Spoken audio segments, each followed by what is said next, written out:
National League for us as a club has been the ultimate league. It's the single most important thing that we have within our program. And so it opens your eyes in terms of what's out there, not just within your region, but outside of that. And it's through competition. And there's nothing given here in terms of, oh, you're wonderful, you're great, and you've done great in the past. Here, come on in and play National League. No, every single year they understand that, like most things in life that are worthwhile, you have to earn them. And I think there's something really meaningful when you have to step on the field and know that you got there not because you were given something, but you earned that thing with everything that you had, and that's what makes it super special.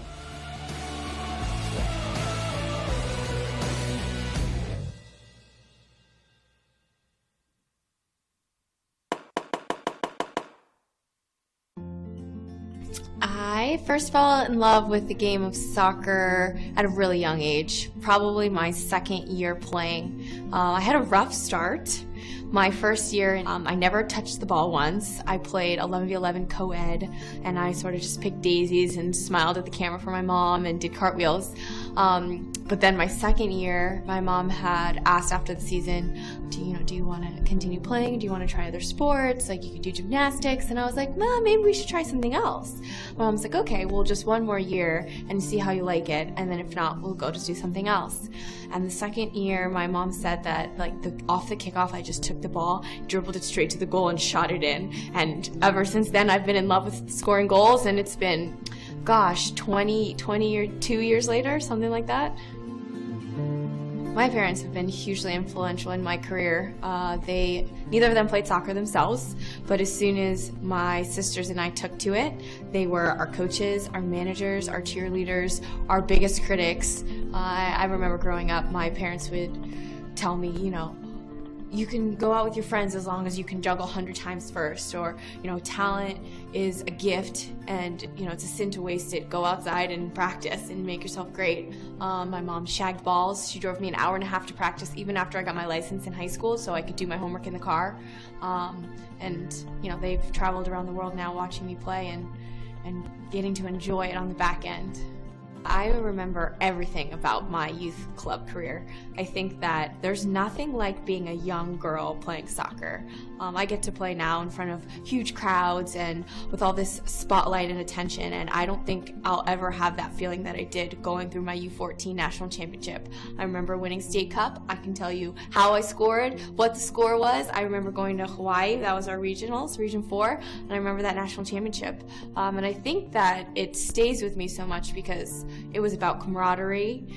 It was about growing and learning who you were and, making these lifelong bonds. Oh my gosh, that's so funny. I was just talking about this. I can tell you whose dad that is, whose dad that is. I both stay in touch with both of them. I actually don't know who's carrying me though. Oh, I look really young for an 18-year-old, just throw that out there. But yeah, I think that this kind of embodies exactly what I said. Just the camaraderie of our parents in the background supporting us, following us all the way, celebrating with your teammates. In terms of advice for young players, I always say it's a little difficult to keep perspective at that age, and it feels like at times your whole life is riding on winning and losing games. But I think that, what I remember now isn't, the wins, and it wasn't the success or the accolades. It was the feeling. It was how much fun I had with my friends and how much fun I had working towards my goals and learning those important lessons. So I think for young players, just keep that in mind, that when you're happy, you're at your best. You're playing at your best. So stress and pressure, let it fall away and let yourself be who you are, and that's the best you can do for yourself and for your team.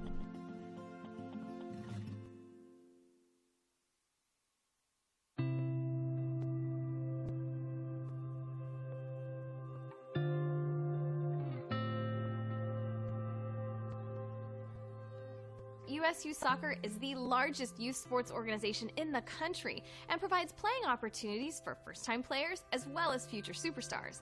Everybody starts somewhere, and for the over 3 million players every year, USU Soccer is the place to grow and to develop.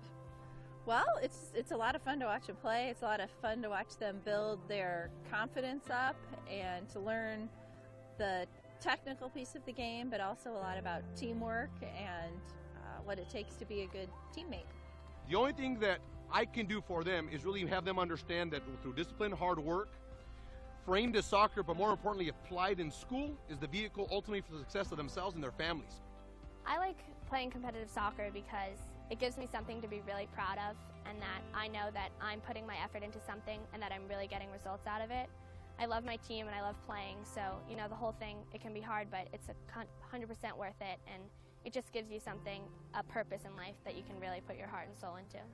I first fell in love with the game of soccer when I was about 6 years old. My parents signed me up for a youth league, and I love running around and scoring goals and doing all the fun things, sliding and kicking the ball. So that was the beginning of it, and I try and cast my mind back to those days when things get tough.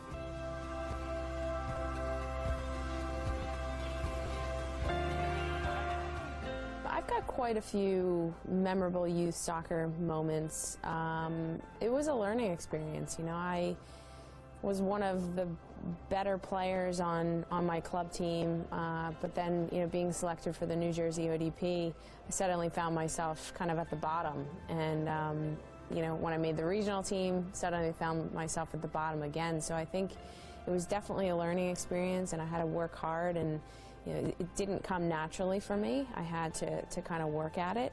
But I would say, playing with my club team, the Medford Strikers in New Jersey, winning 2 state championships with that team, they were like my family, and I still keep in touch with some of those girls, and those were some of my most memorable moments, kind of being with that group for 4 or 5 years. You can't ever have success without remembering how you got there. I believe that it's the only right thing to do, to always go back to where you started. Always go back to the people who helped you, thank them, and then go back to where you started in the same environment and try to help other people achieve the level of success that you have. 1, 2, 3, Coyotes!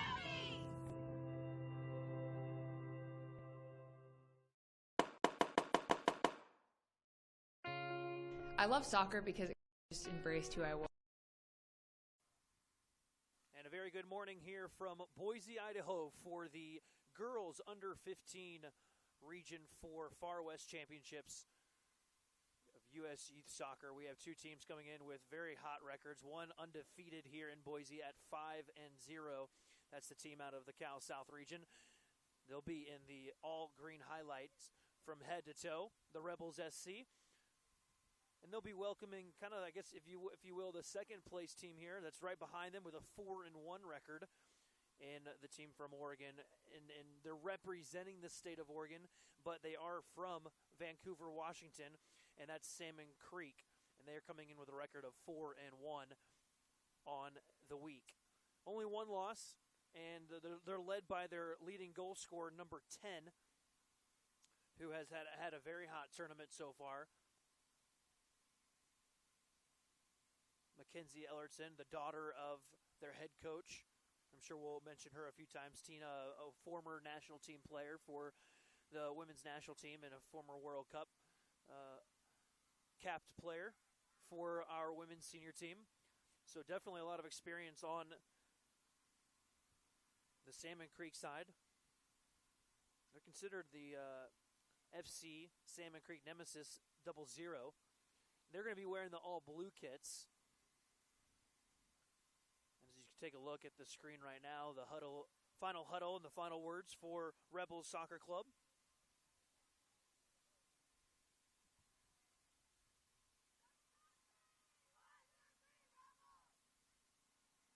A beautiful, beautiful day here in Boise, Idaho for this game. You can't ask for much better. The sun shining on field number 20. And if you were able to come here into the great city of Boise for some of the earlier days of the tournament,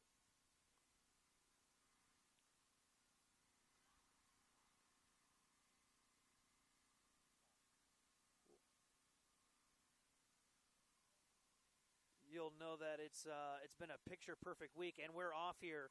Far West Region 4, girls under 15 division, and a chance for an opportunity to play in Frisco, Texas in a couple weeks in July for the national championship.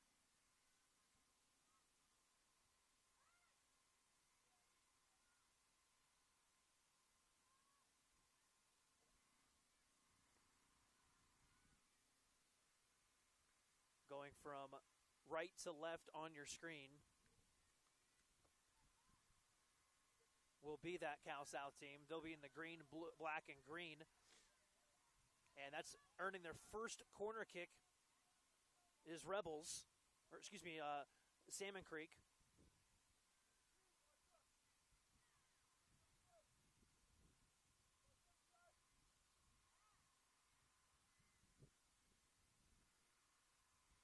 They're taking their time going over to take it.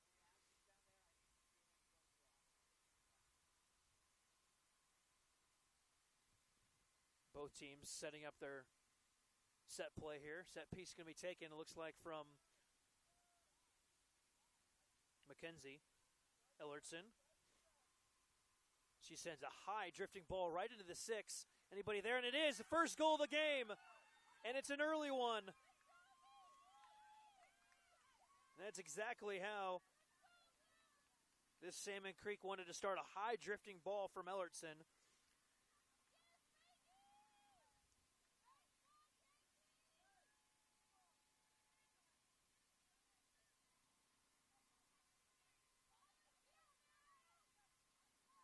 Quickly, a 1-0 lead.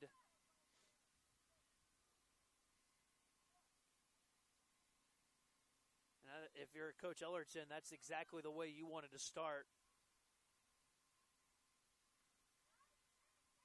Here early on in the third minute, excuse me.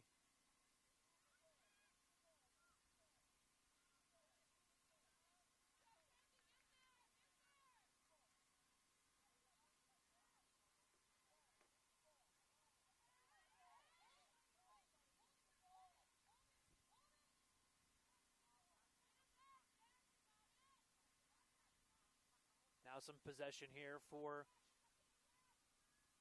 Rebels SC. Be interesting to see what Rebels do to respond here early on.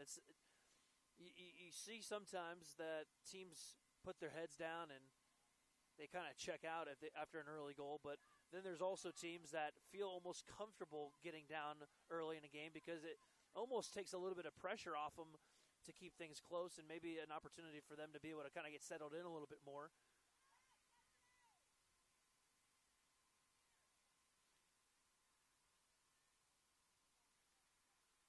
That one's drifted over for a goal kick now for Salmon Creek. Excuse me, it'll be a goal kick for Rebels. Again, if you are just tuning in, you may have missed already a goal that happened early on in the second minute. Early in this game, 1-0 in favor of Salmon Creek.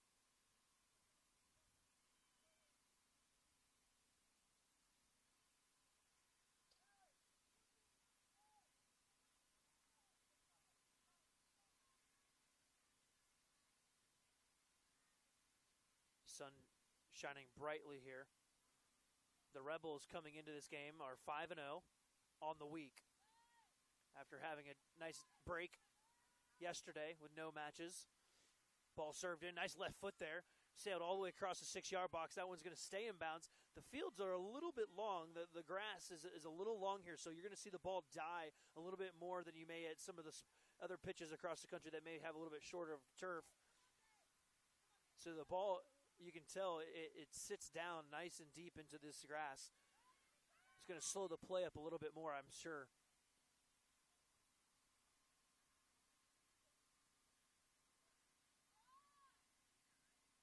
Now Rebels on the counter.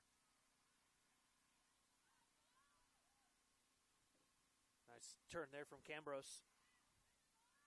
Cambros is somebody you want to watch. He's one of the highlighted players here at the tournament at the under-15 division. And now here on the other end, Ellertson out in the left wing has it, and a nice defense there from the Rebels.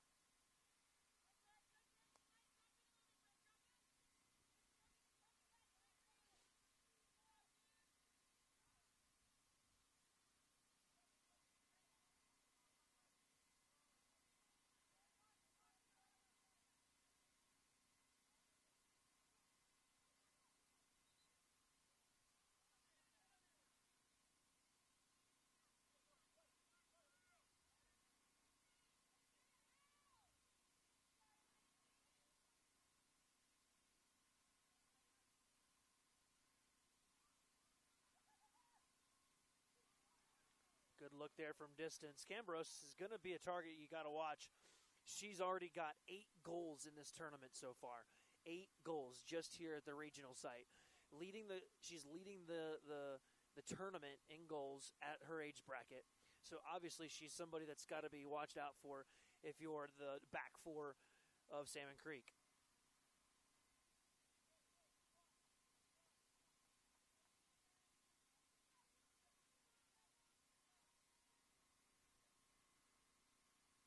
Ball drifted in.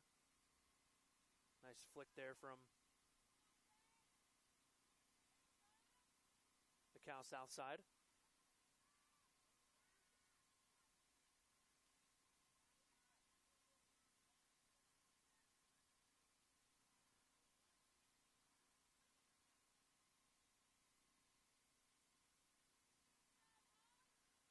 The one thing that, talking to both of the teams, is Rebels have knocked off some very, very elite teams. They've beat 4 state cup teams, 4 state cup winners along the way to get here to the regional final.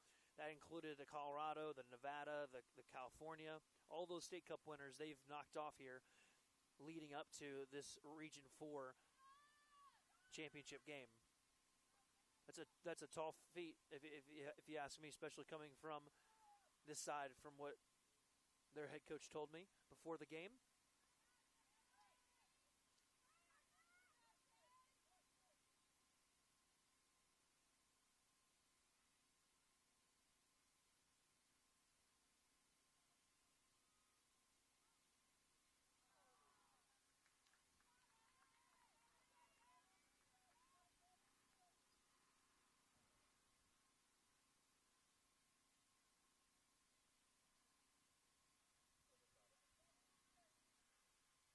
Just missed there.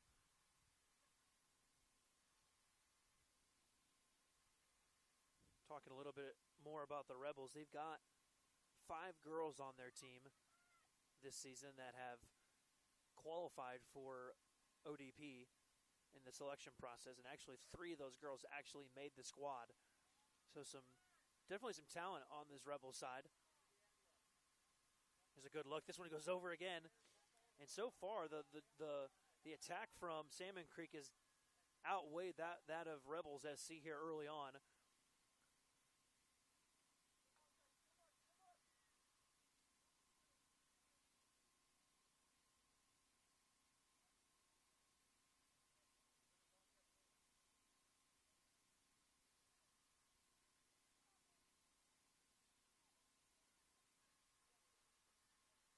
Ball brought down.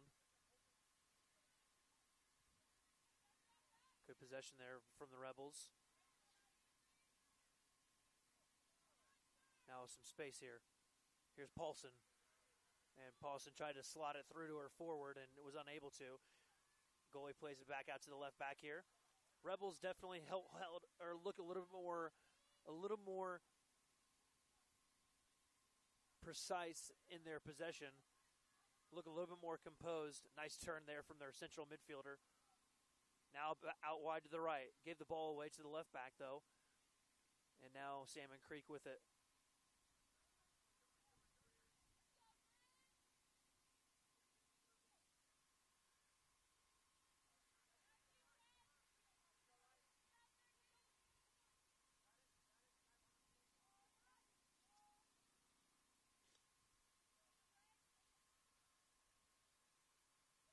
Ellertson now with it. Tried to slot it by the right back. She does. Now with some space. Puts it across the box. Good ball. With a chance here. And it's in the back of the net. Makes it 2-0. In the 10th minute.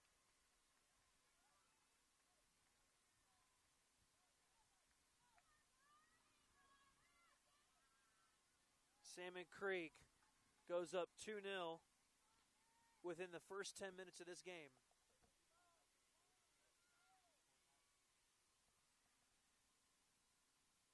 And that was a great placed ball in the side netting on the right side.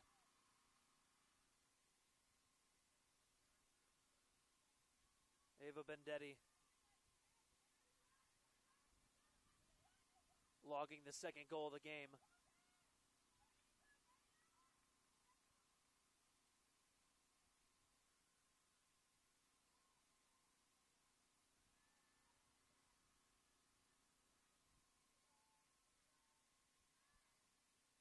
The interesting thing is that Rebels have had the majority of the possession, but Salmon Creek, when they do have their opportunities, they are willing and able to really, really go at it. And talking to Coach Ellertson before the game, she told me that they really try to expose teams down the flanks. And that second goal was a perfect example of that. Ellertson slotted her fellow teammate into space behind that left back, and then a great service into the box. Not the greatest of defending from Rebels SC. Caused a perfect opportunity for Bendetti to put one in the back of the net to make it 2-0. Hard feat now for the Rebels here early on to try to get back into this game, but so much time left. So much time left here in this match.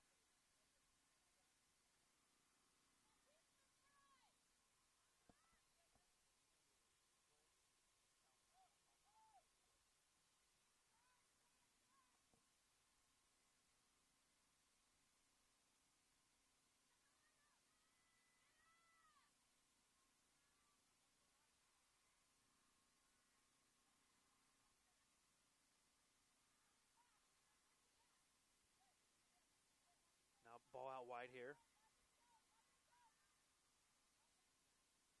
Pineda plays it back out wide, or excuse me, into the middle.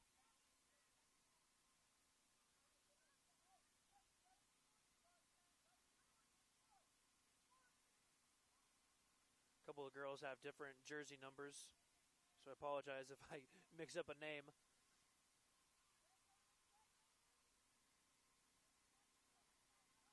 Ball given right away. Now Ellertson with some space. Let's see what she can do. She beats one defender, and she'll be clipped there a little bit from Hernandez. And just for me, that's a little bit of lazy defending there. Bringing my coaching out a little bit here in the broadcast, if you will. But you could definitely see the pace that Ellertson has and the quickness she possesses.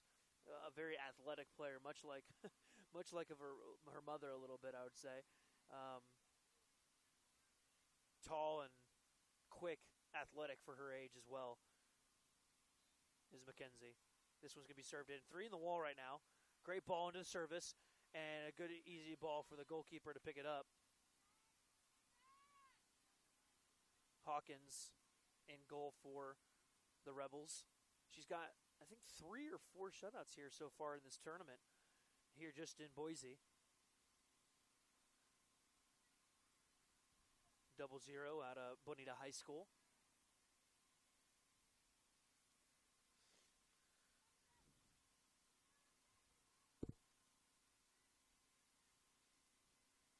Talking, if you're kind of confused of how this side is in this game, Salmon Creek, they made a new rule here in the Far West region that certain teams in Southern Washington could compete in the Oregon State Cup and in the state opportunities to qualify for regionals and obviously then a potential for nationals. So that's how you see a team that's quote unquote representing Oregon, but they're based in Washington. This team here, Salmon Creek, and so far they're proving their worth. Up 2-0 here on Rebels SC through the first half of half number 1.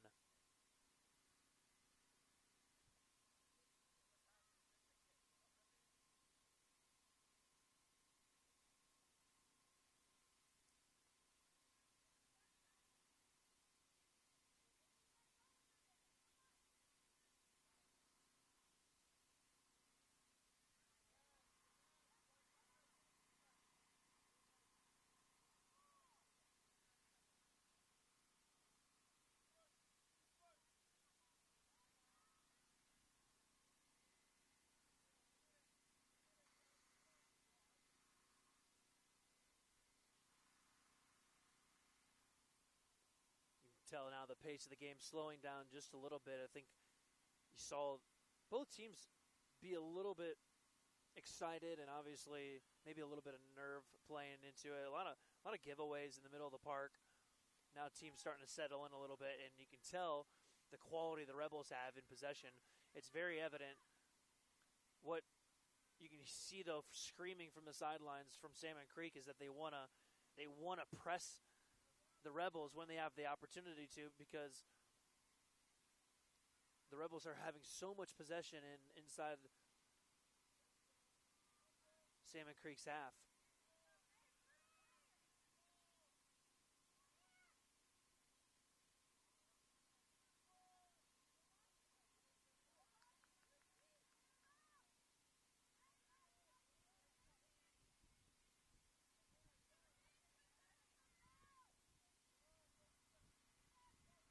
Ball played into space.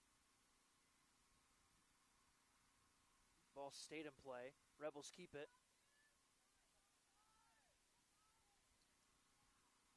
Camberos is trying to track down anything she can.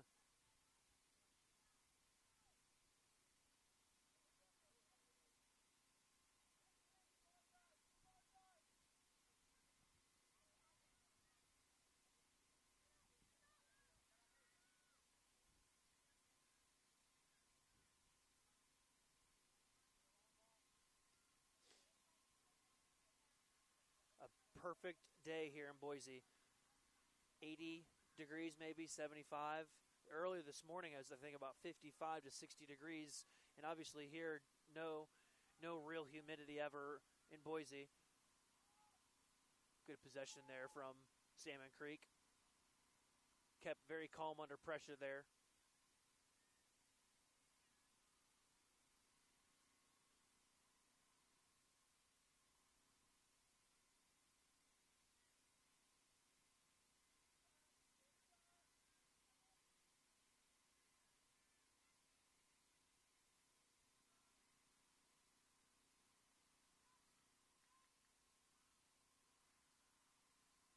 Hear the coach on the Rebels just saying, "Relax, relax."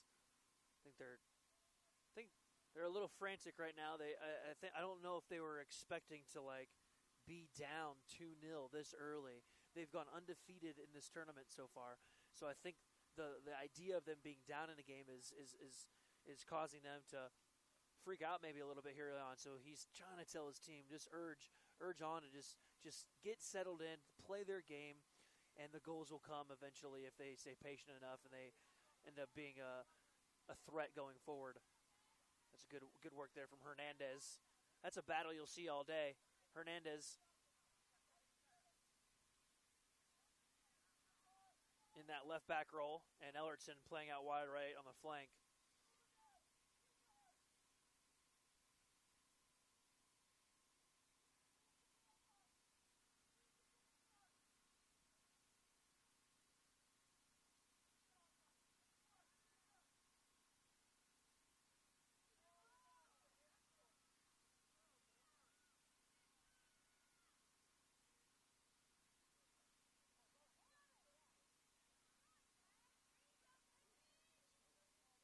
Ellertson tries to play it out wide left, and they do. They find that space. That space on the left and right sides are available, and that's exactly where Coach Ellertson said that they hopefully were going to be effective today.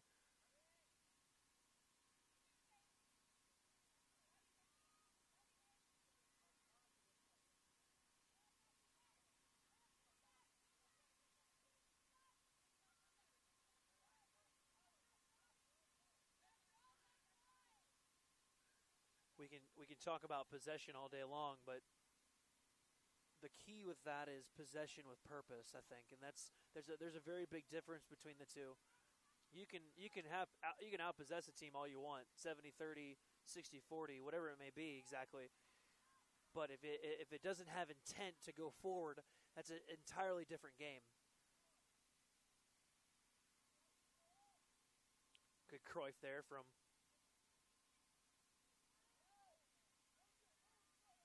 Jennifer Pham.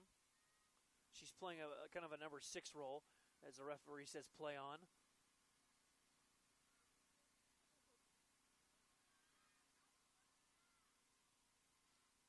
Ellertson now.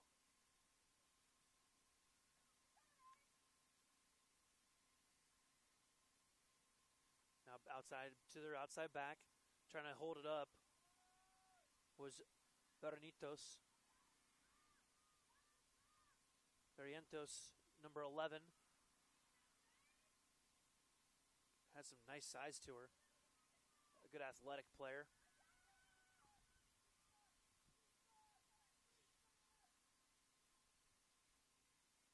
Salmon Creek with a 4-1 record coming in here to the under 15 age group. The things that they really try to hit home on within their team is being organized, hardworking, and attacking down the flanks. That's what Coach Ellertson said in the pregame talk I had with her. So far, we've seen that to be pretty accurate, actually. Very concerned with their defensive shape, and obviously they're very, very threatening out wide. Pineda keeps possession. They definitely have possession. Now, right when I say that, they lose it. And they win it right back, though. Good work there from their center back. As Creighton had really read that play very well. Stepped in front of Ellertson and won the ball back immediately. Rebels on the attack with a chance here. On frame. Ooh, just wide. Just left of the post. Camberos was looking for her first goal of the game. But that was clearly their first opportunity so far. With some space, you can watch this again. Camberos had an opportunity here. Cut left, cut right, and had really a great opportunity and just tucked it right outside the left post. Had an opportunity to really make this an interesting game here early on, but guarantee if Camberos has space, she's going to become a threat. She's shown it so far here in the tournament with 8 goals. And that's really her first chance on frame. Maybe that's exactly what she needed, though, to kind of let one off and now maybe get a little bit more confident now going forward for her.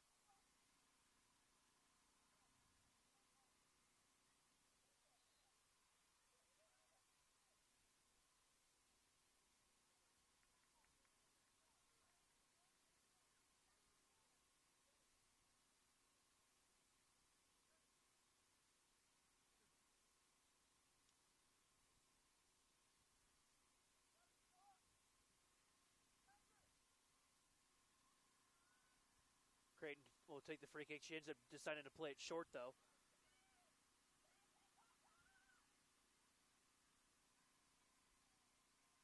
Good win back there. Pineda keeps possession. And if you're watching it from home, whether it's on your tablet or your iPad or phone or computer, look how much possession is happening by Green in Blue's half. It's a lot. And that's what's going to be the frustrating part is if they have this much possession and it doesn't result in a goal. I'm sure the coaching staff of the Rebels are going to be a little upset. But on the flip side, you got to look at it from the standpoint that if you're Salmon Creek, you've got to protect that lead. You've got to stay organized, and I'm sure that's exactly what Coach Ellerton is going to talk about at the halfway point. Is where we've got a 2-goal lead or whatever it may be. Maybe it's not. Maybe it's 2-2.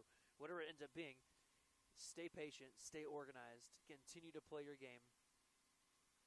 And as we always talk about in the game of soccer, the worst score line and the most scary score line is always a 2-goal difference. Always. Because one, you got to stay on your heels a little bit, a 1-goal difference. But two, the team that's usually up starts to set in a little bit. They get a little bit complacent, and that's exactly when teams try to push to get that first goal. And that's what I always tell people and players is the 2-goal deficit is always the trickiest to manage as a coach and also as a player.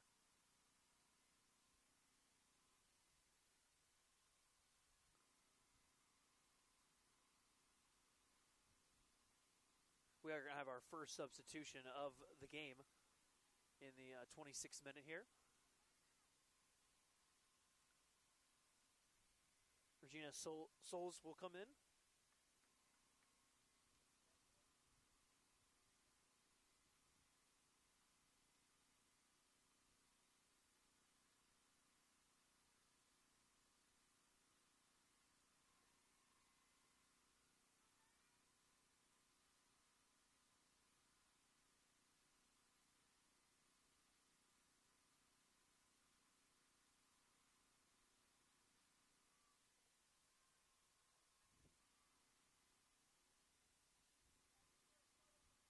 And we're back to action here. Throw in on that far side.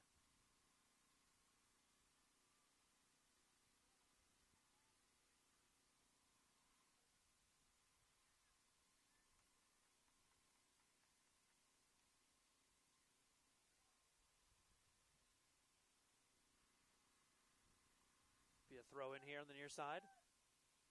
Hernandez will take it in. They held possession there. She still got it. She turns with it. They continue to keep possession as Camberos tried to do a spin move and it was knocked out from the Salmon Creek defender. Hernandez will take the throw in again now for the Rebels. Plays it right into a space. Good work there from Barrientos. A takeaway right in the middle of the field. Dangerous area to do it. Ellerton tried to receive the ball, and that was a little too heavy of a pass. Nice turn there from Camberos. Still with it. Rebels with a chance and a good tackle there. Nope, they don't get a hold of it. And no call there. Barrientos. There's a handful right there. That's a big handful. Camberos and Barrientos are going to give Salmon Creek some trouble here. I can guarantee you. Just watch over the course of the next 60 or 70 minutes of this match.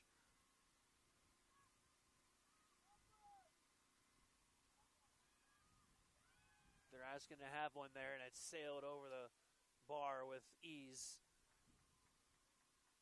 Camberos just absolutely sailed that one over the bar. And you could tell she just didn't get a hold of it cleanly.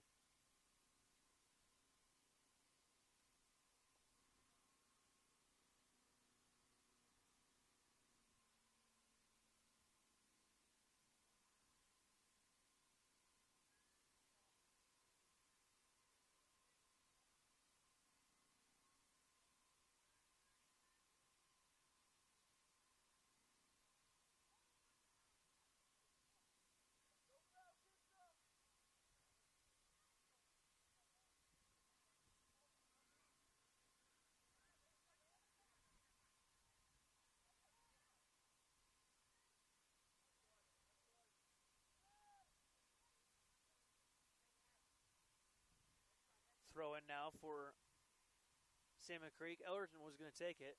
Now decides to let her teammate take it. She drops it for Madison Goss. She tries to throw it in.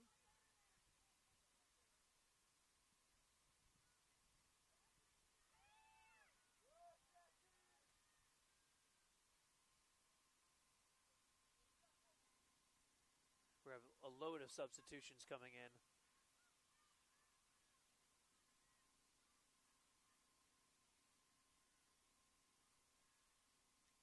We'll get you the names here as they enter.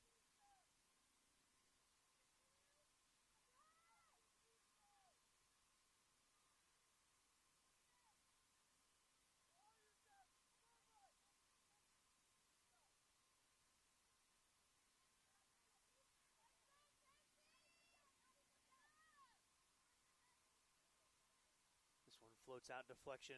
Looks like Salmon Creek will still hold it.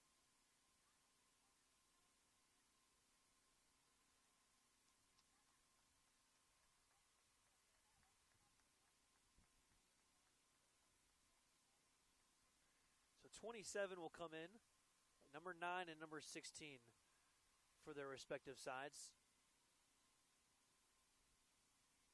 Kayla Raphael will come in for the Rebels. And on the flip side, Peyton Lindell and Callie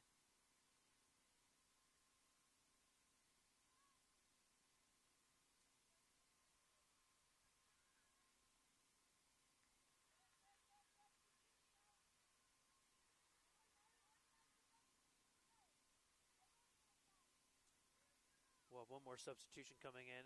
So this is must be the time for them all to do it.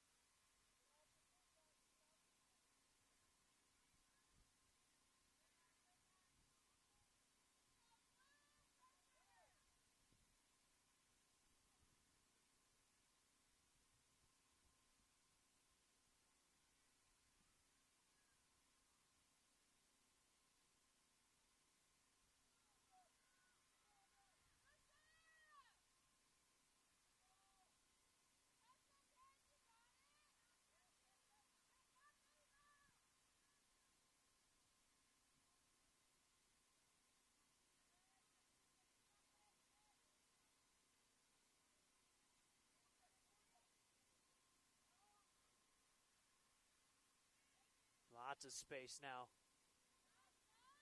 And that's something that I've noticed that Creighton really likes to do when she has the opportunity.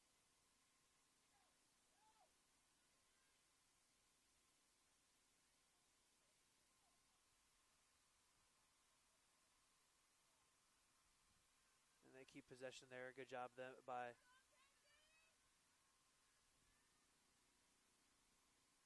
this Cal South team.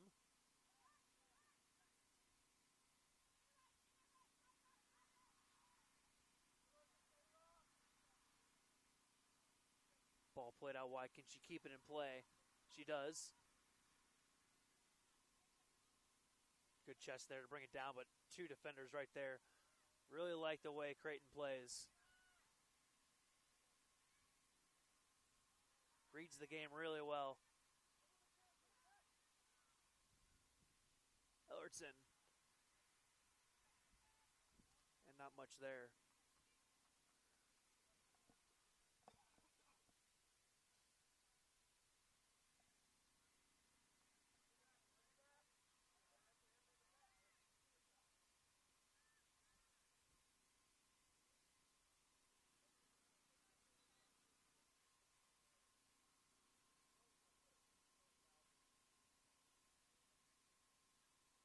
Another substitution coming in. 14 now. Liliana Morales will enter the match for Rebels. And right away, she gets stuck in on a tackle.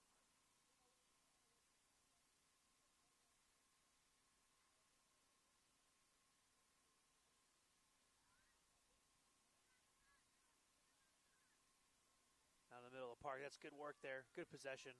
Really like the way Jennifer Fan plays. She is the pendulum for this Rebels side. Sits right in front of the back four as kind of your defensive center mid.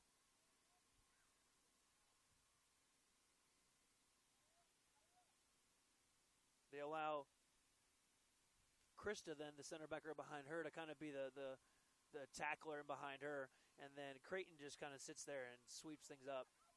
Really reads the game really well. Gets stuck in, takes her space accordingly. When she does get the ball, if she has some space, she's definitely going to take it.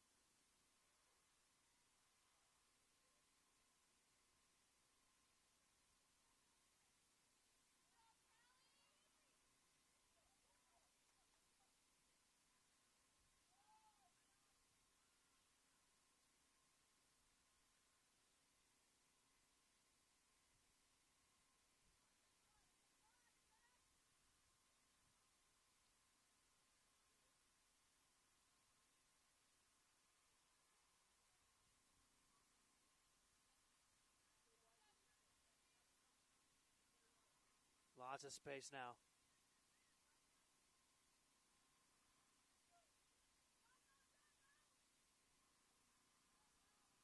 Rebels with it. You know, Ellerton talked about how Salmon Creek is a really organized team. That's what's going to be interesting today. Now that they're up and they've got a 2-goal lead, are they truly going to be tested with their organization? And I really do think so. As you can tell so far, the Rebels are definitely a team that holds onto the ball a lot more than Salmon Creek does. So the organization of the Salmon Creek team is going to be tested, guaranteed. Are they going to be able to withstand the pressure and just kind of the monotonous possession that the Rebels have in order to try to hold on to this lead for very long? That's good, very good pressure there, and that's what happens when they're coming off the bench like that. Good hustle and good work right there from Morales. You can tell that she just came in the game. She's got some wheels. She's got some gas left in her tank. Camberos gets nudged from behind. It'll be a free kick here right in the middle of the field for the Rebels.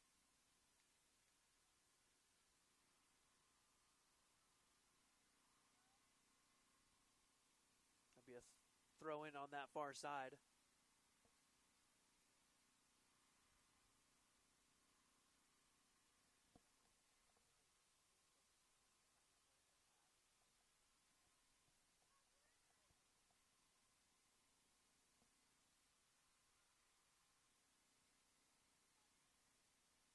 Creighton now with possession. Look again, there she is, takes her space accordingly.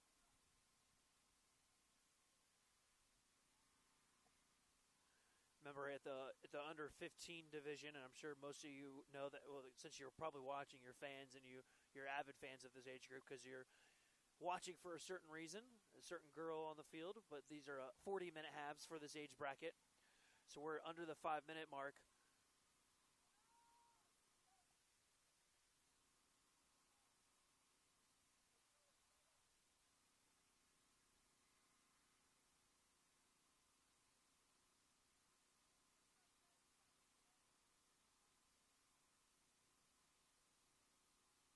One more substitution coming in for Salmon Creek. It'll be Allie Tinkerton. Turkington, number 3. She'll wrap up the first half here. Creighton now with some space. Takes it, finds some holes. She does it kind of flicked on from her fellow teammate, though. Morales tries to beat her, kind of whiffs her first attempt with her left foot. Good driven ball right into the top of the box, and that one's really kind of miscleared, and so that one's going to be thrown out. Or let's see if it's going to be a throw-in or a corner. Looks like it's going to be a corner kick, the way at least they're setting up.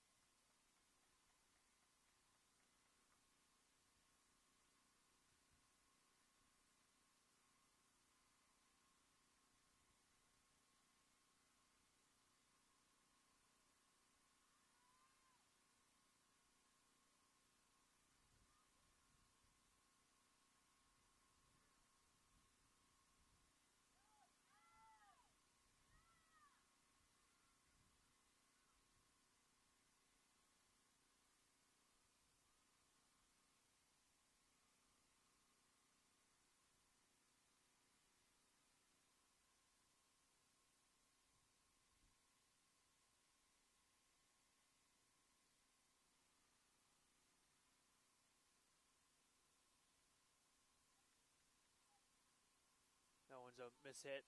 I think the coach just he just kind of put his hands out, thinking, how and why did you make that pass?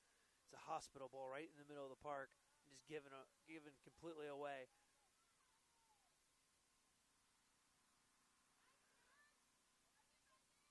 You can see the frustration on the coaching staff of the Rebels over here.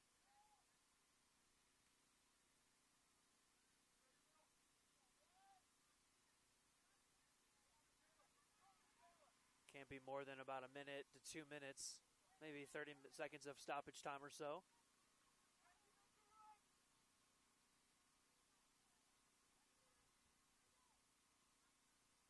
Good run there from the Rebels. Mackenzie Kimmel. She was making that dynamic run in behind the two center backs, but Pham couldn't find her.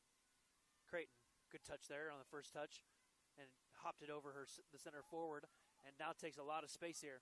What's she going to do with it, though? It doesn't have a whole lot of help. Out wide, Morales. Morales has looked very good in her short time. That one's going to be a foul, I guess. I didn't see a whole lot. It looked physical, looked like a clean tackle, but this is going to be a dangerous ball right before the final whistle here at the halfway point as we head into halftime. Dangerous ball always from this position. There's going to be 2 put in the wall.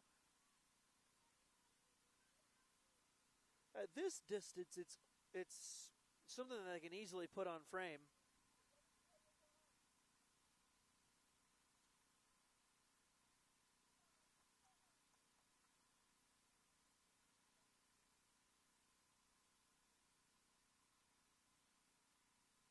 High drifting ball. Goalkeeper couldn't get on it. They keep possession. Rebels still have it. Trying to put one on, and a good save there. And that's right at the halftime whistle. Good save. And nothing there from the Rebels. They were unsuccessful in that final attempt right at the whistle. But, hey, there is still 40 minutes left to play here. 2-0 in favor of the, I guess if you want to call the second place team here. That's 4-1 in Salmon Creek as they head into the break. They're up on the undefeated team from the Cal South region, the Rebels SC. We'll be right back with a second half action and a commercial break right now. Thanks for watching live coverage of the 2016 U.S. Youth Soccer Far West Championships Under 15 Division.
National League for us as a club has been the ultimate league. It's the single most important thing that we have within our program. And so it opens your eyes in terms of what's out there, not just within your region, but outside of that. And it's through competition. And there's nothing given here in terms of, oh, you're wonderful, you're great, and you've done great in the past. Here, come on in and play National League. No, every single year they understand that, like most things in life that are worthwhile, you have to earn it. And I think there's something really meaningful when you have to step on the field and know that you got there not because you were given something, but you earned that thing with everything that you had, and that's what makes it super special.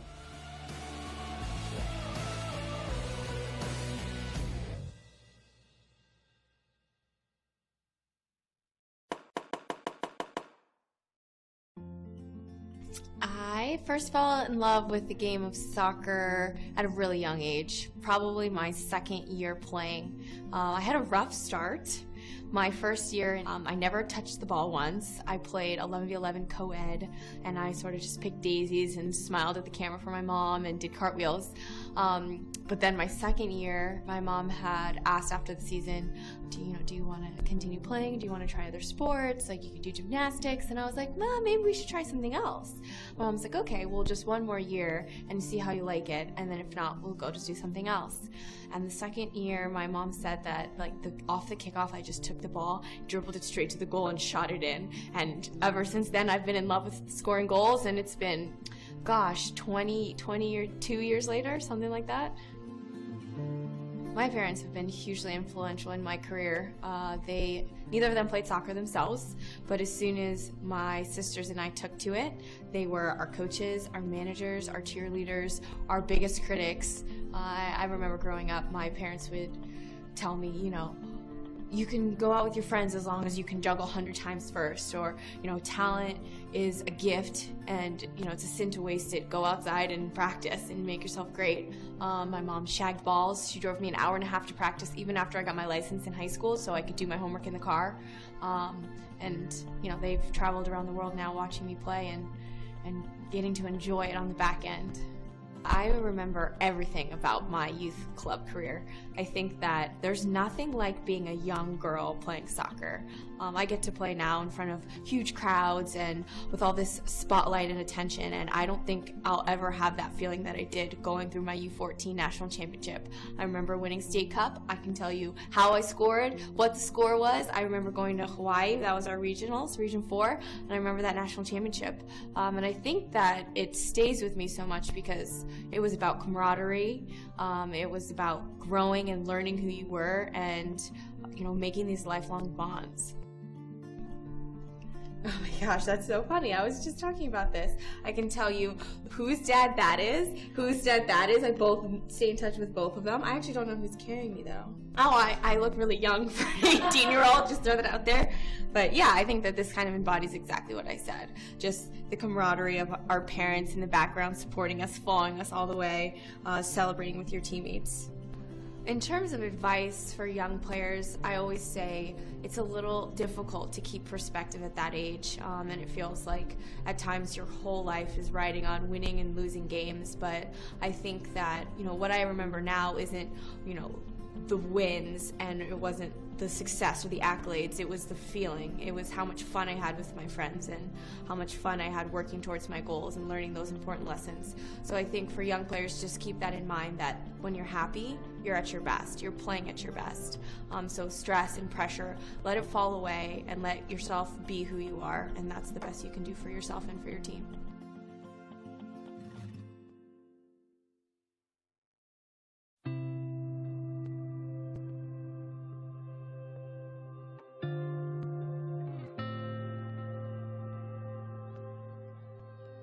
USU Soccer is the largest youth sports organization in the country and provides playing opportunities for first-time players as well as future superstars. Everybody starts somewhere, and for the over 3 million players every year, USU Soccer is the place to grow and to develop. Well, it's a lot of fun to watch them play. It's a lot of fun to watch them build their confidence up and to learn the technical piece of the game, but also a lot about teamwork and what it takes to be a good teammate. The only thing that I can do for them is really have them understand that through discipline, hard work, framed as soccer, but more importantly applied in school, is the vehicle ultimately for the success of themselves and their families. I like playing competitive soccer because it gives me something to be really proud of, and that I know that I'm putting my effort into something and that I'm really getting results out of it. I love my team and I love playing, so the whole thing, it can be hard, but it's 100% worth it, and it just gives you something, a purpose in life that you can really put your heart and soul into. I first fell in love with the game of soccer when I was about 6 years old. My parents signed me up for a youth league, and I love running around and scoring goals and doing all the fun things, sliding and kicking the ball. So that was the beginning of it, and I try and cast my mind back to those days when things get tough.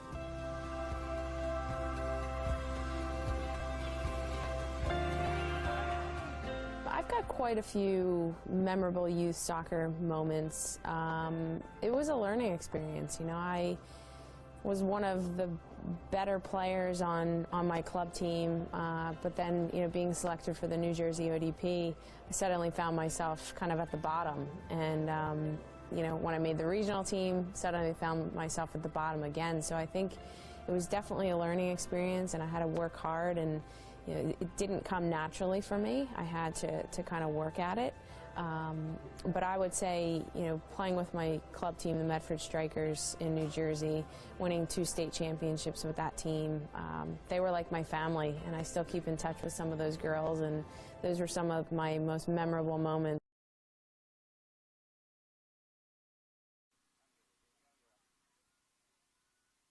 You've been watching live coverage of the 2016 U.S. Youth Soccer Far West Region 4 Championships. And today's broadcast has been brought to you by so many of our sponsors here, and we want to thank them. And our first one is Kohl's, the official department store of U.S. Youth Soccer. Bubba Burger, the official family fun burger. And Liberty Mutual. Liberty Mutual, the official auto, home, life, and workers' compensation insurance. And Mango, the official snack of U.S. Youth Soccer. MLS, the official grassroots partner. Nestle Nesquik, the official post-game drink of U.S. Youth Soccer. And Nike, the official supplier of U.S. Youth Soccer. NSCAA, a proud sponsor of the U.S. Youth Soccer.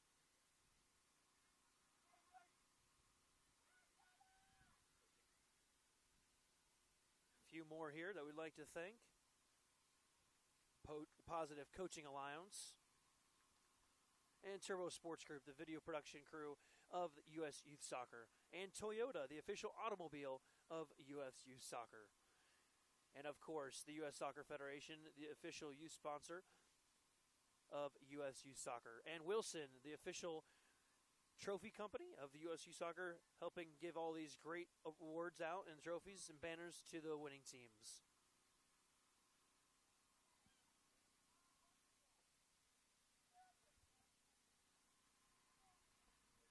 And back to live action.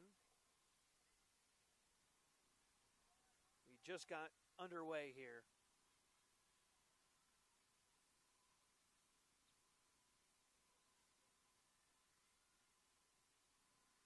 Obviously, watching it from side to side, we've been able to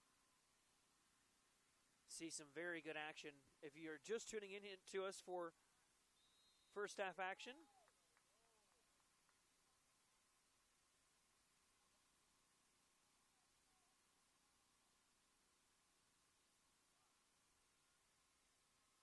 she's going to make sure she's okay. And it's going to be a free kick now for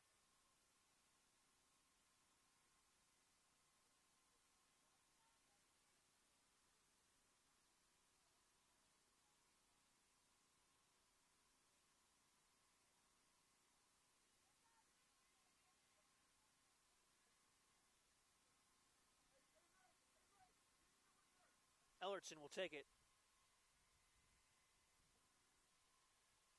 80-minute game here for the U15. This one's sitting in right on frame, and that one's going to be wide. She just mishit it. Didn't get really much on it. I don't know if she was going to serve it or if she wanted to put it on frame. To me, it looked like she wanted to put it on frame.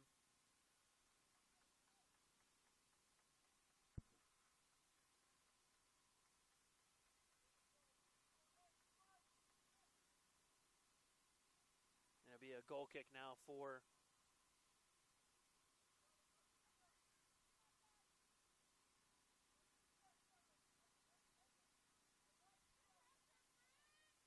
Rebels. Now Rebels. I think that Rebels are going to start to look a little bit more assertive, I guess, if you will, going forward.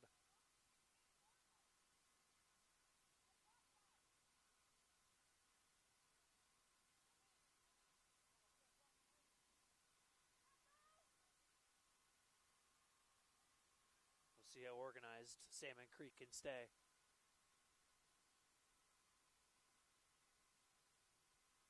Camberos. Nice turn. Has it down the left flank. Could she serve it in with his left foot? She does. Right into the hand of the goalkeeper, though.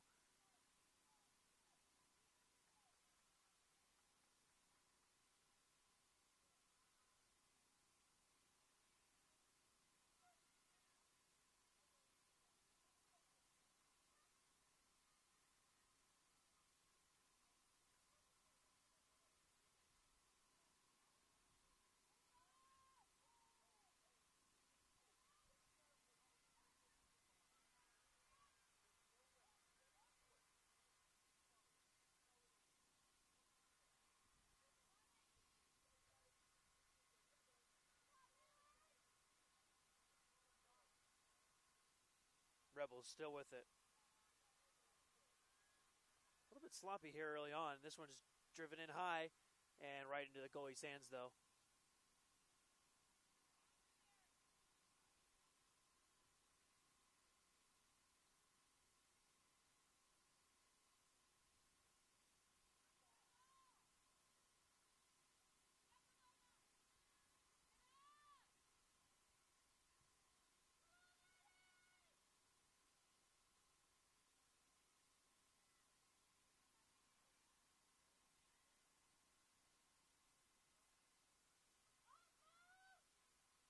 Tried to play it back. Is it enough?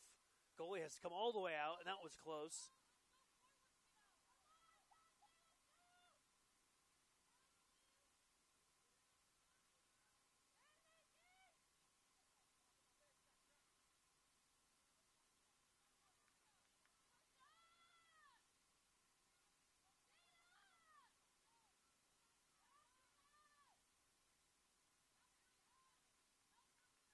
Still with possession. Good work there from Rebels to kind of get through some of that pressure that Salmon Creek was giving. I think that's the thing that you can continue to hear the coaching staff over on the Salmon Creek side say. They don't want to allow the Rebels that much time on the ball.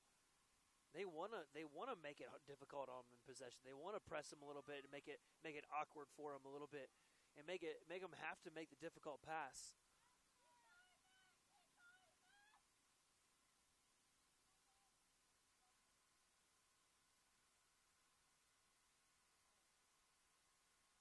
Lots of blue uniforms back behind the ball.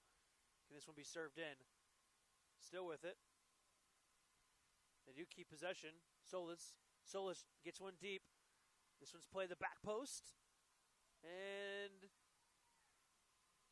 that one's going to be knocked out of bounds for I guess it went off the end line. So it's going to be a corner kick now for the Rebels.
Again now down this far side. Solis has looked effective so far. That's just a slip up, and it's going to be another corner. So effectiveness here on this right side here early on in the second half for the Rebels. Coming in with a 5-0 record. They are down 2-0 though here early in the second half on Salmon Creek.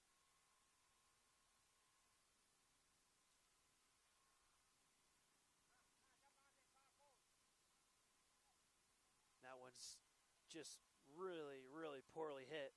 Didn't even make it into the field of play and goes out of bounds. behind the goal for a goal kick.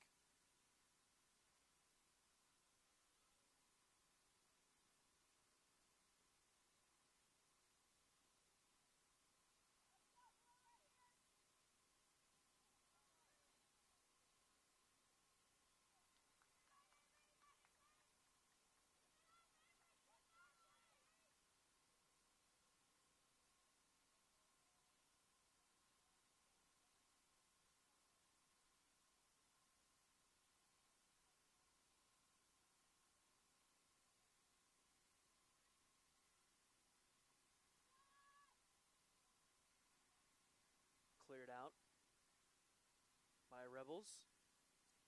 And now they're on the counter. Here's Solis. Gives the ball away. Tricky little play there from Vendetti. One of the goal scorers on the morning.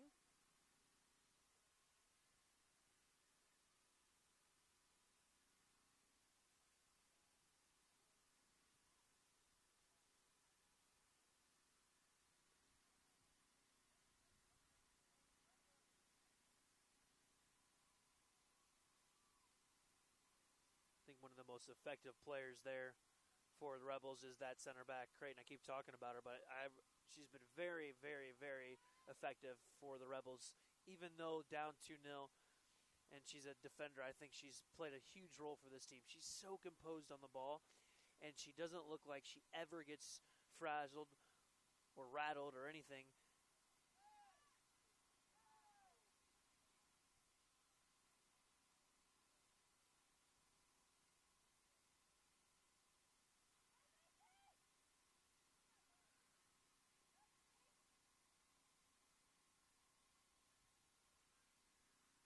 This one's played right into Vendetti. Vendetti loses it. Her first touch was a little poor.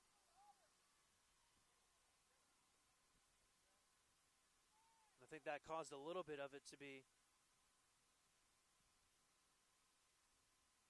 her issue, being able to not have an opportunity to build the play up for her fellow teammates. That first touch is so important in possession. Ball served in. Clearance there from Salmon Creek, though. Still with it. On this near side. Solis giving some pressure. Wins the ball back. Served in. Right around the 6, headed on frame, and that just wasn't enough. She got a clean head on it, but she didn't put a whole lot into it in order to make it threatening on frame.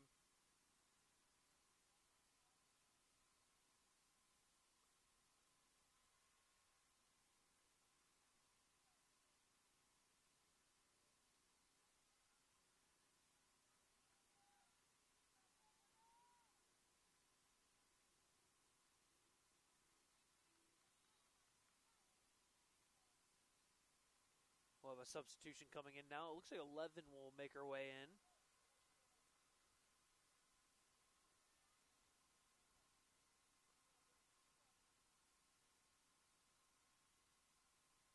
Good substitution being made there for their side.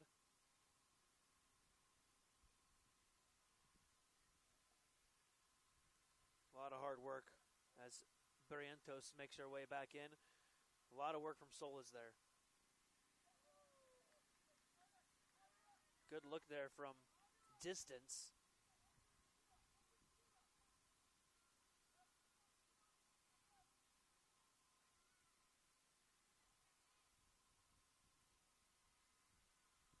That's another thing that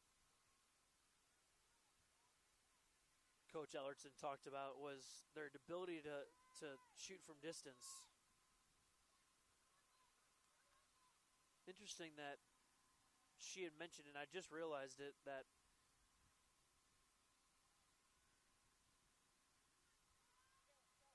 we were talking about 23, Creighton in the pregame, and I didn't realize that's who it was until now, that she's had apparently some really, really key goals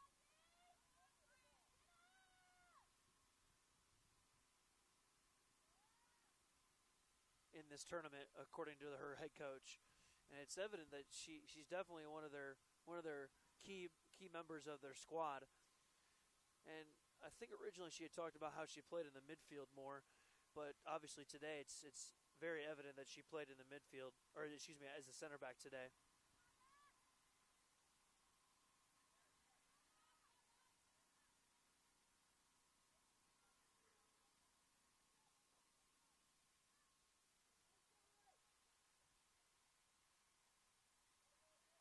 Good one-on-one defending there, as Camberos was trying to push whatever she could and get some space, but her defender was latched onto her for sure.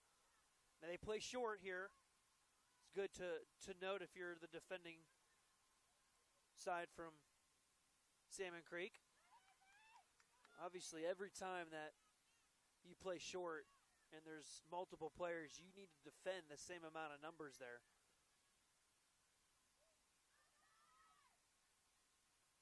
Good defending there. Not the greatest communications, as that one's going to be a foul called on Camberos. I think that was a little bit more out of frustration, as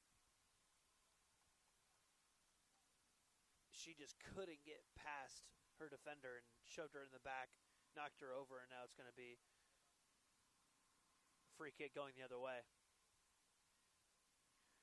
2-0 in favor of the Oregon representative here, Salmon Creek, coming in with a 4-1 record on the tournament.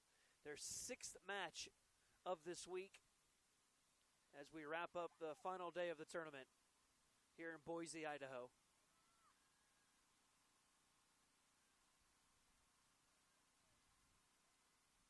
Lots of space in the middle of the park right now. Jennifer Pham has days to turn with the ball right now in space, but so far has not translated to a goal for Rebels SC.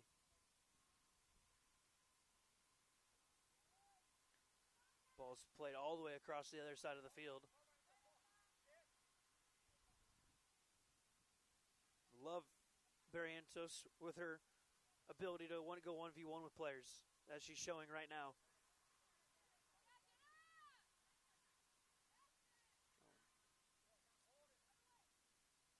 Good holding play there. Very good job from Wolvert. You can tell she's just a target, typical target forward. Here's a chance, and sails it over. That was probably their second best chance of the game. The Rebels, Sminge, you can take a look here. Beat 1-2 defenders, had an open space right there, and just sailed it. And honestly, if she had picked her head up, and obviously it's a lot easier to say it than actually do it, but if you noticed on that replay, and you can even toggle back on the YouTube channel, but if she would have gone back directionally towards the far post, you'd notice. Here's another chance for them. Here's the Rebels. Sailed across. Barrientos' ball was dangerous. Another one crossed, and that one again past the far bar. And that one, Jennifer Pham had a nice look at it. And so far here in the last 2 minutes, the Rebels have been threatening. They continue to show signs of worth here to get their first goal. And I tell you, if they can just get the one goal, that's sometimes when the floodgates start to open, and that's when Salmon Creek is going to start worrying a little bit.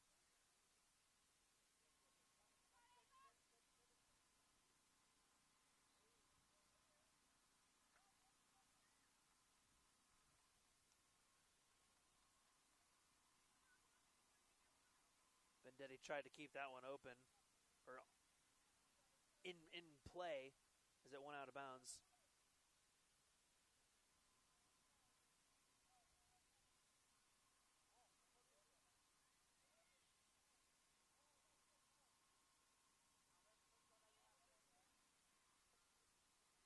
Entering the 59th minute of play.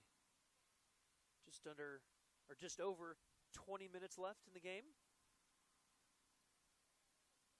And an opportunity to book a ticket to the national championships in a couple weeks in Frisco, Texas. A picture-perfect week here in Boise.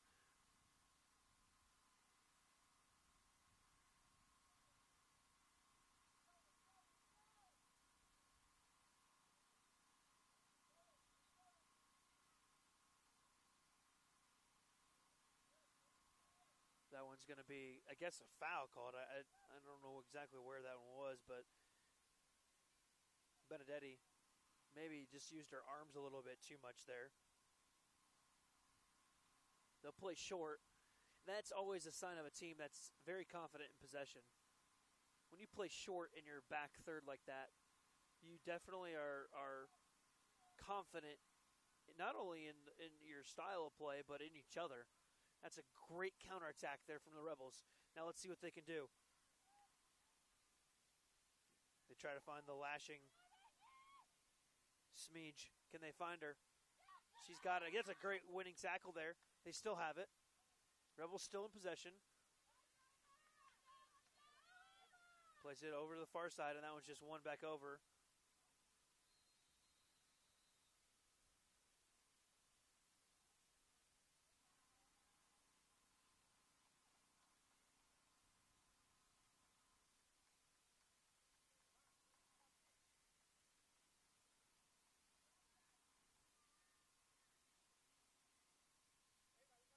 Be a free kick for the Rebels now. This is where they get dangerous. Set pieces are always very dangerous, and I think even more on the girls' side. Good chance. And the keeper, I think, kicked it. Didn't even punch it. Just completely just kicked it. I don't know how she even had the opportunity to put that on frame, but she like volleyed it.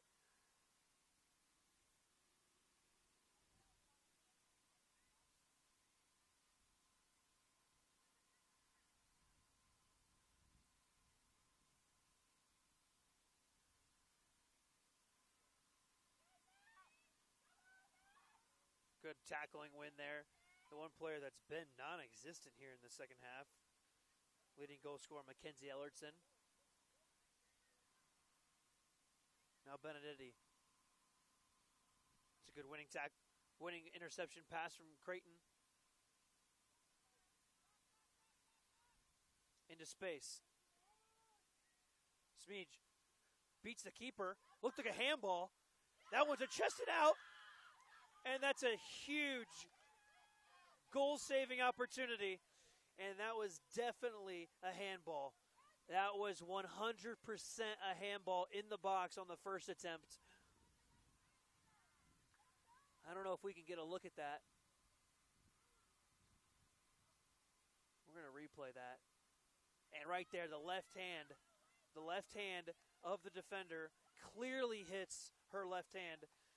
As the ball went up in the air, she turned her body, left hand up in the air, hits it.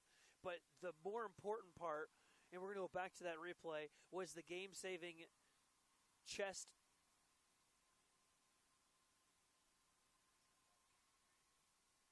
That protected the entire goal.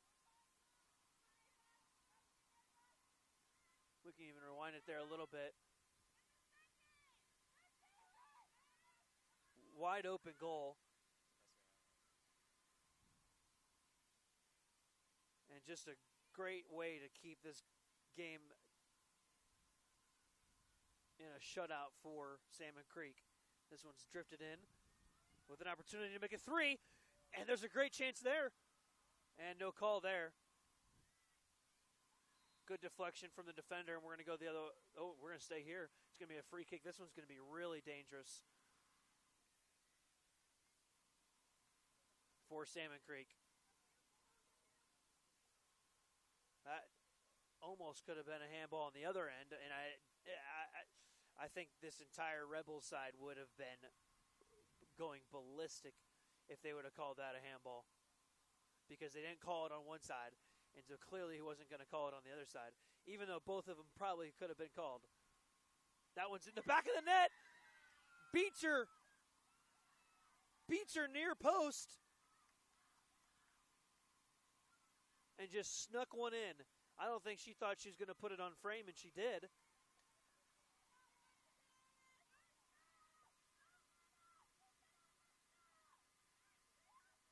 A two-girl wall. Watch it again here. And just beat her front post. Fair and square. And you can add another goal to the tally mark for Mackenzie Ellertson. That's great game IQ on the part of Salmon Creek. And that, I'm sorry to say, but that's going to start putting a little bit of an icing on the cake. We're going to have a couple of substitutions made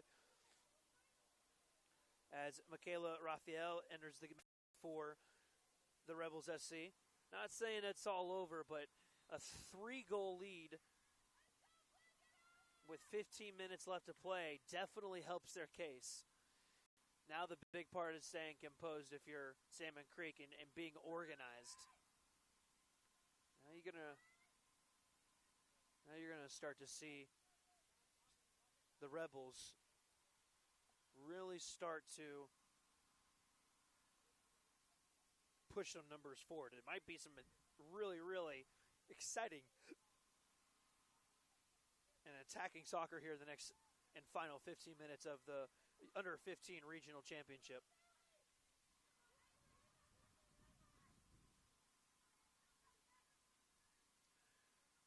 Thanks for watching and tuning in here. Ball played back to the keeper.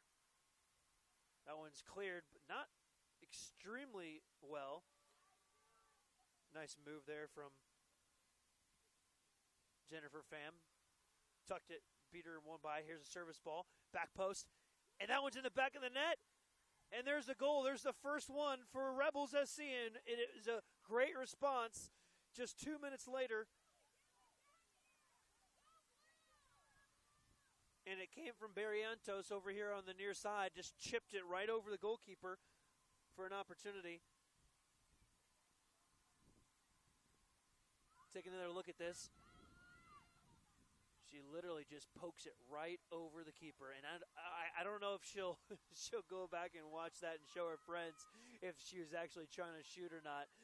But I think she'll try to take that and say that she was trying to shoot. Nonetheless, if she was, that was a great awareness of where the keeper was, who was all the way at the near post, and just chipped it right over her into the back post, wide open, to make it 3-1.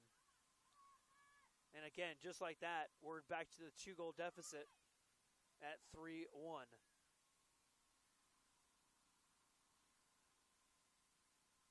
Sometimes you see that at the youth level, that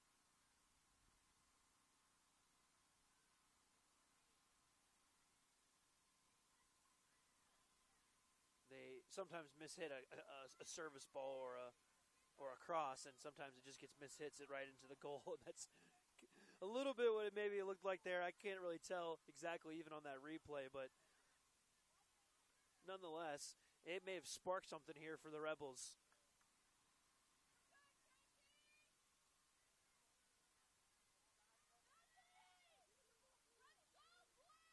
They're trying to get numbers forward. I'm telling you, it's going to be an exciting last 10 minutes of football here.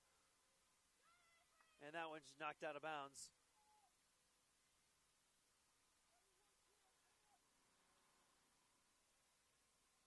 The big thing about at this level is that they don't have ball boys and they don't have additional balls and just different stuff like that, which really, really soaks into the game.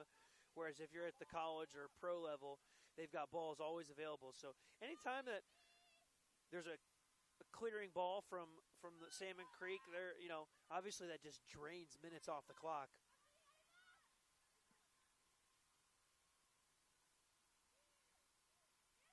Got an injury. She's down for the count. And they're just going to stop play completely. Typically one of the teams would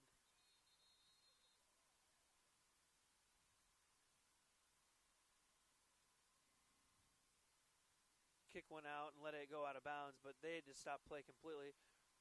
Looks like maybe a bloody lip or a bloody nose. show you a replay of it. See exactly where it was. It looks like just maybe an elbow to the face or something. Good. It was a clean tackle, nothing vicious about it. But the attacking player kind of jumped up in the air.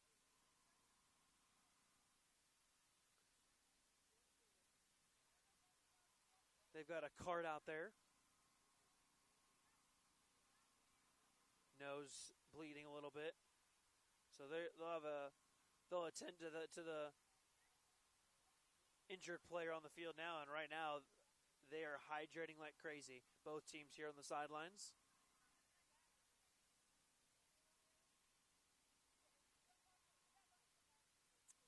Don't forget, you can connect with US Youth Soccer all throughout their social media networks.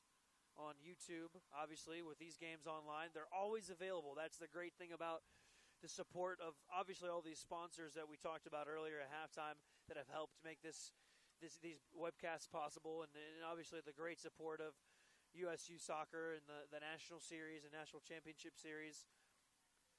So much went into these tournaments, and obviously they trickle down into these webcasts and everything that goes on here at these national or regional sites, and obviously the culmination of all those that go on to the national championship.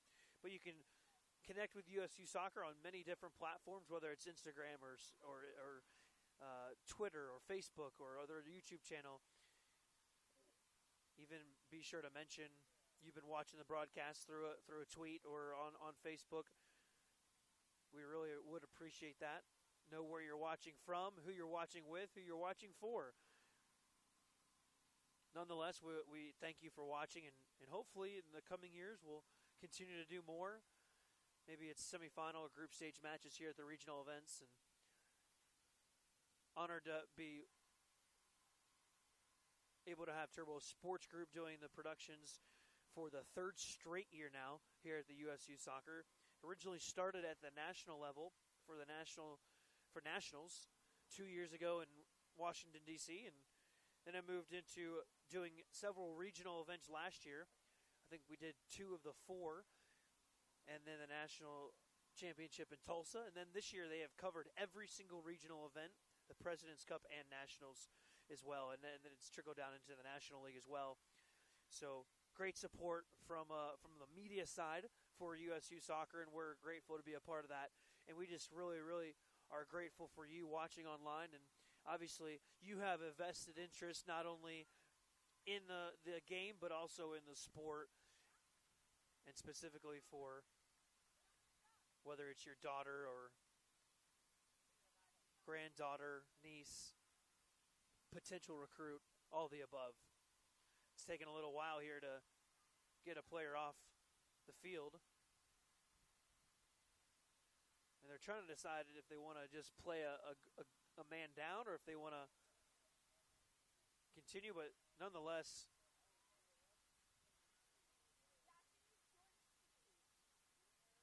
they're trying to get play resuming.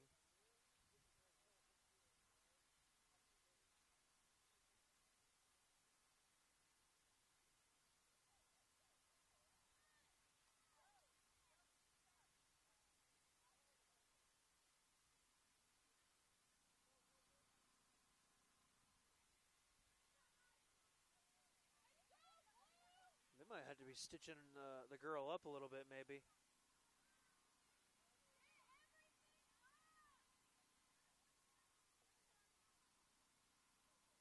We're going to have probably at least a good additional 3 to 4 minutes of stoppage time because of that.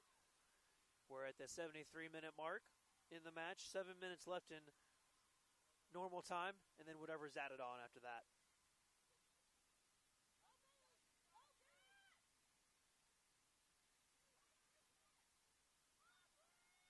Here's a chance. That one sailed over.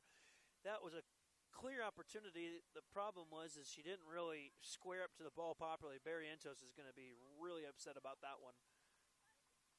But as their coaching staff continues to clap in support, they know that their opportunities are coming now, and then now it's just a matter of being able to take advantage of those when they actually get the chance.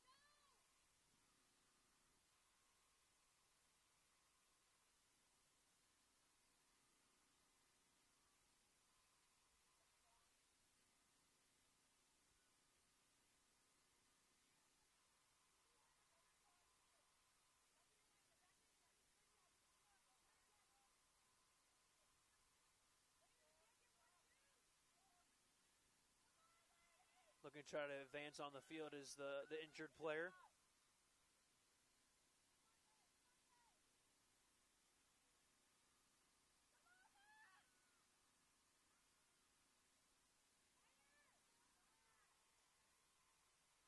She has to wear a different jersey number.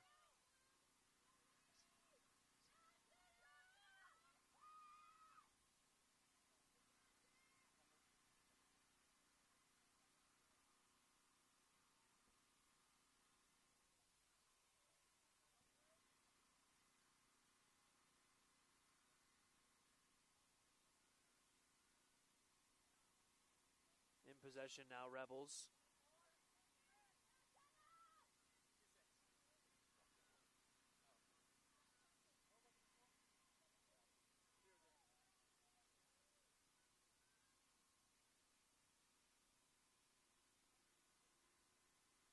So Jenna will wear 26 now. She was in 00.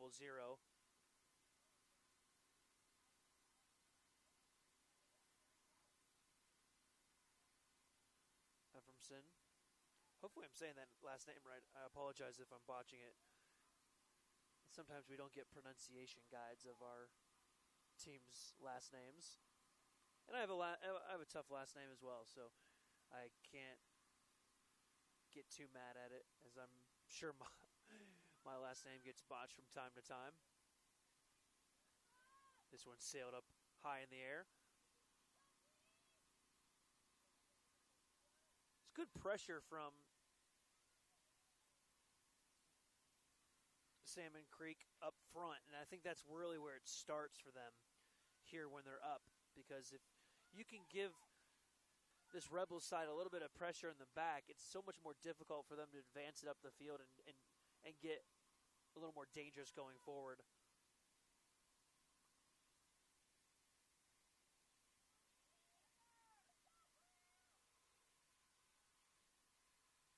With a chance they chip it forward.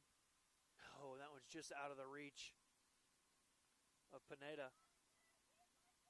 Barrientos has really been effective for the Rebels. And a girl that hasn't been has been Camberos. Camberos hasn't had her best game tonight, or this morning.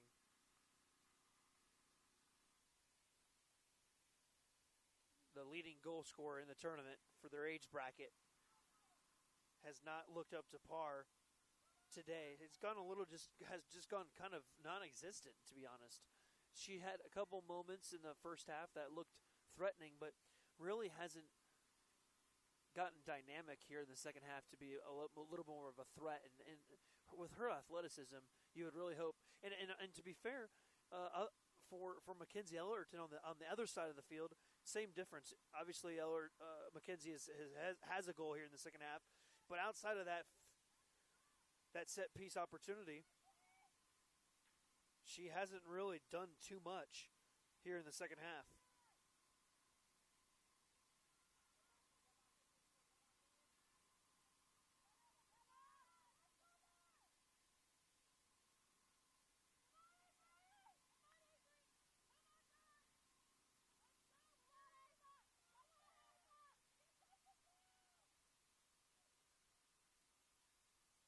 Both teams trying to will their teams on here.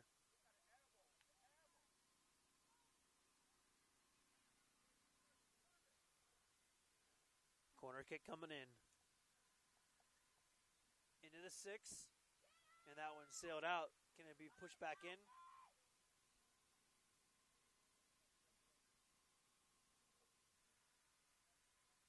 And it's going to be a throw-in now for the Rebels.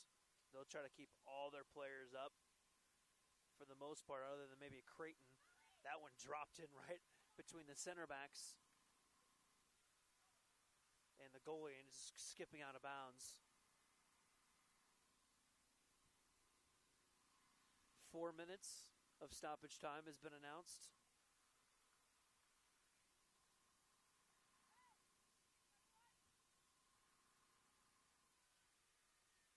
We haven't even hit the 80 minutes, though. The fourth official looking back at our production area and giving us the 4 minutes, but we haven't even hit the 80 minutes yet.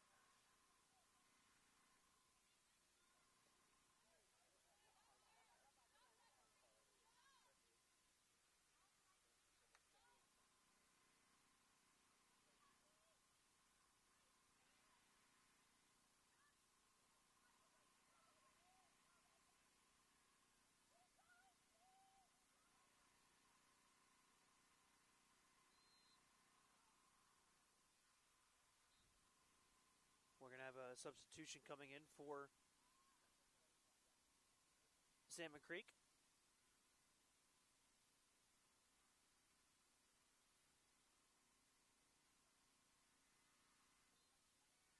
As Fairbrother exits now.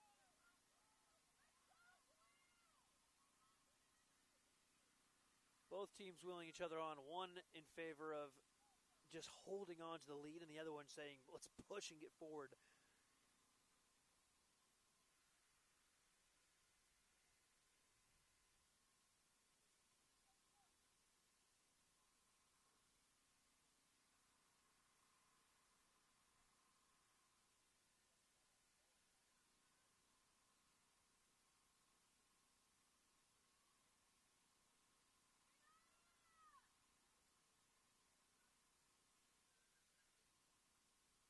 Let's see if Rebels can make it a little interesting and get a second goal here.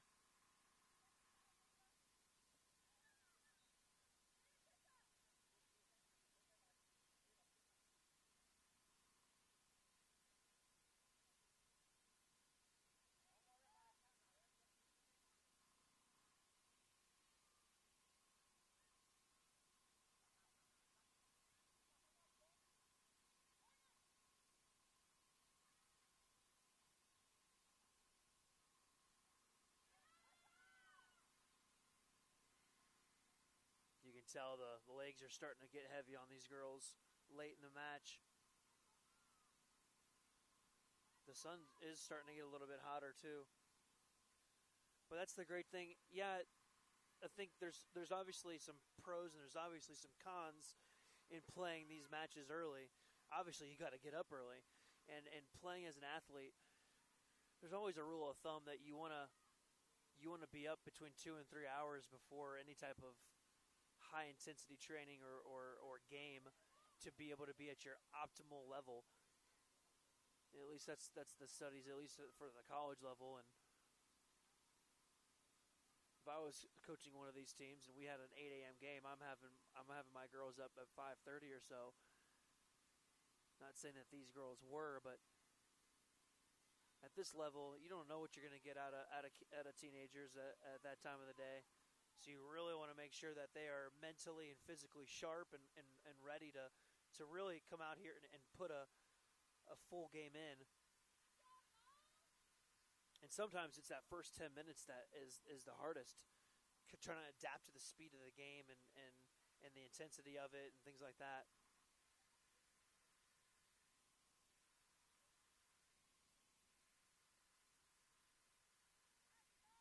We're going to get another substitution.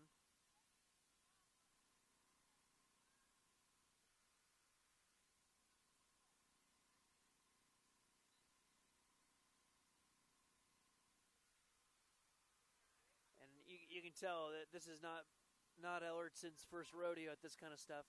She's systematically putting her substitutions at different times. Draw out the clock a little bit.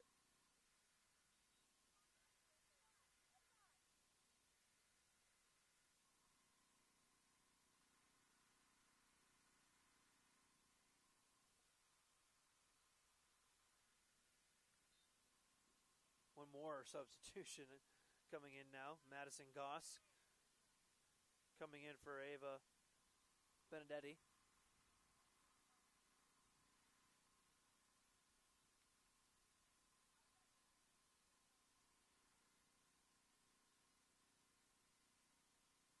A couple of these girls getting hugs in and celebrating as their parents are now sitting at home looking at plane tickets to the Dallas-Fort Worth airport.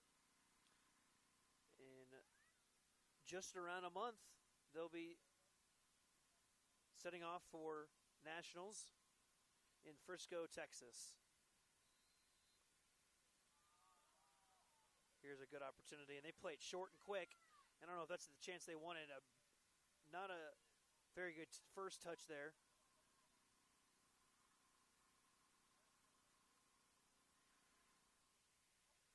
Ball was given away, and especially after the free kick opportunity. as that one rolls out of bounds. It's going to be a throw in now.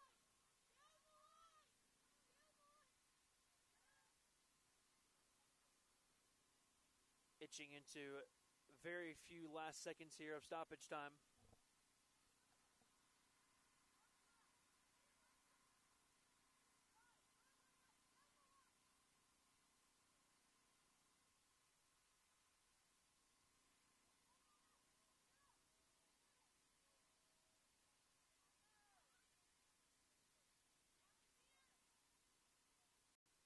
Barrientos slashing in, trying to find some space.